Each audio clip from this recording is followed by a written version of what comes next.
Oke, selamat malam teman-teman. Kali ini kita akan membahas UAS Digital Business Transformation. Saya Hidayat Ramadhani Winarno. Nomor satu, soal tentang digitization piano. Apakah itu merupakan sebuah framework yang berawal dari tahun 2015 oleh Wade, lalu dipublikasikan dan dilaporkan ke Global Center for Data Business Transformation. Digitization piano merupakan sebuah framework berbasis digital. Nah, secara teoritis mengadopsi dan menitik beratkan pendekatan berbasis perusahaan dan organisasi yang komprehensif dalam melibatkan transformasi bisnis digital karena perusahaan mengadopsi teknologi digital dan apa saja yang ditransformasikan berupa satu ada model bisnis, ada struktur organisasi, ada SDM, ada proses internal, kapabilitas IT, produk dan layanan serta keterlibatan pemangku yang berkepentingan. Nah, kuncinya apa? Untuk mentransformasikannya itu proses transformasi digital harus mengarah pada perubahan dan pengembangan organisasi kelincahan bisnis digital. Selanjutnya ada digitization orchestra. Nah, ini berbeda dengan digitization Pino. Kalau orkestra merupakan framework yang dikembangkan untuk menggantikan digital Pino dengan menawarkan satu go to market. Nah, ada channel, ini melibatkan transformasi digital, kita harus memperbanyak channel atau saluran untuk bisa meningkatkan promosi bagi perusahaan yang kita punya agar up to date dan efisien. Lalu ada keterlibatan, ada pelanggan, pelanggan adalah hal yang utama untuk memperoleh keuntungan. Lalu ada mitra, ya kita harus menjalin kerjasama dengan mitra untuk meningkatkan bisnis, meningkatkan penjualan, seperti itu. Lalu ada tenaga kerja, merekrut tenaga kerja yang unggul, punya technical skill yang bagus, soft skill yang bagus, lalu berpengalaman, bisa meningkatkan produktivitas dan juga kualitas perusahaan yang kita punya. Lalu ada operasi, pertama ada proses, setiap bisnis itu pasti ada proses tujuan. Nah, inilah yang menentukan bisnis yang kita punya itu berhasil atau enggak. Nah, lalu ada kapabilitas IT, penggunaan IT harus diselaraskan, harus disesuaikan dengan kebutuhan dari perusahaan. Misalkan kita punya startup seperti Gojek, Tokopedia, pasti punya database yang besar untuk menyimpan data-data seluruh informasi yang berkaitan dengan operasional dan lain-lain. Nah, dan juga software atau perangkat lunak yang terintegrasi dengan baik, ya, seperti itu. Lalu juga organisasi, struktur nomor satu, perusahaan punya struktur seperti direksi, karyawan, manajer, staff. Nah, disesuaikan dengan job description-nya masing-masing dan punya tanggung jawab gitu. Lalu ada insentif, kita bisa mendapatkan gaji dan juga insentif, bonus, ada THR dan lain-lain disesuaikan dengan jabatannya. Tujuannya apa? Untuk meningkatkan produktivitas dan juga kemampuan dari karyawan tersebut. Ada kultur. Nah, di sini kultur penting untuk meningkatkan keharmonisan para karyawan. Nah, kuncinya untuk adalah mentransformasikan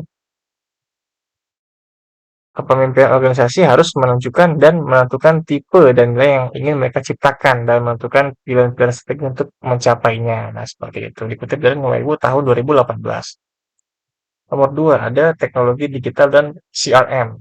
Nah, di sini saya mengutip dari Honda, merupakan dealernya, pemanfaatan CRM apa saja dan juga teknologi digital. Nah, satu by WA dan juga SMS. Di sini juga bisa menggunakan booking service melalui website Honda dan juga ada Honda Hiker di App Store dan juga Play Store. Nah, kita bisa mengunduh secara gratis eh, teknologi digital tersebut. Lalu ada AI seperti chatbot, lalu ada layanan 24 jam agar pengguna lebih dekat ke Honda Cibubur seperti itu. Nah, ini merupakan contoh Honda Iker yang bisa kita download di Play Store dan juga App Store sebagai penerapan teknologi digital. Nah, ini dampaknya apa? Bisa meningkatkan kualitas pelayanan.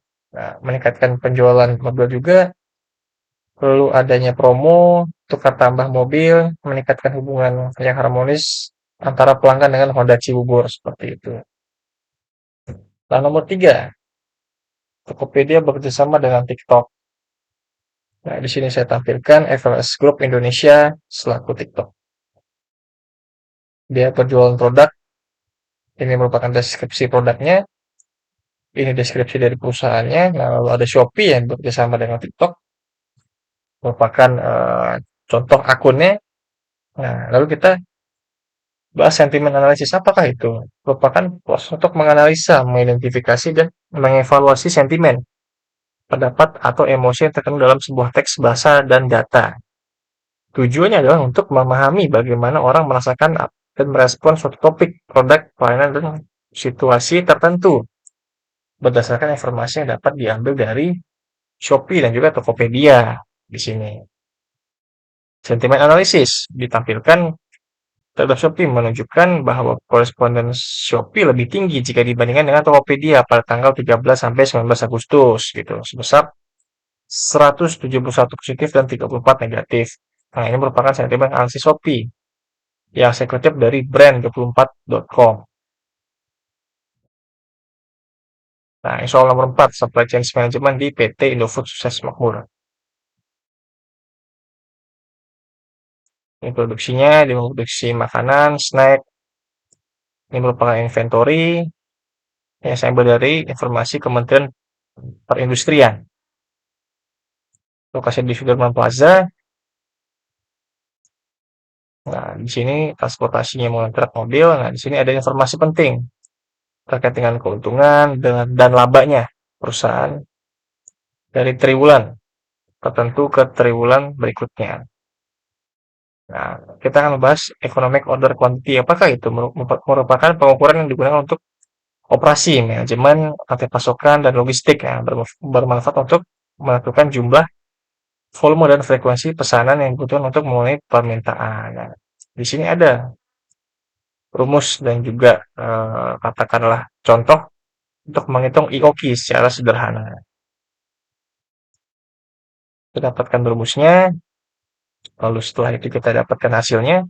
Nomor 5, studi kasus apa namanya industri 4.0 dan jelaskan value creation-nya. Ini merupakan kasus LMS di Binus Maya. Description-nya, value creation-nya pembelajaran jarak jauh, penggunaan teknologi AI, lalu ada terintegrasi dengan Microsoft Outlook, dan juga ada fitur forum dan assignment. Nah, oke. Sekian dari saya. Terima kasih banyak, teman-teman.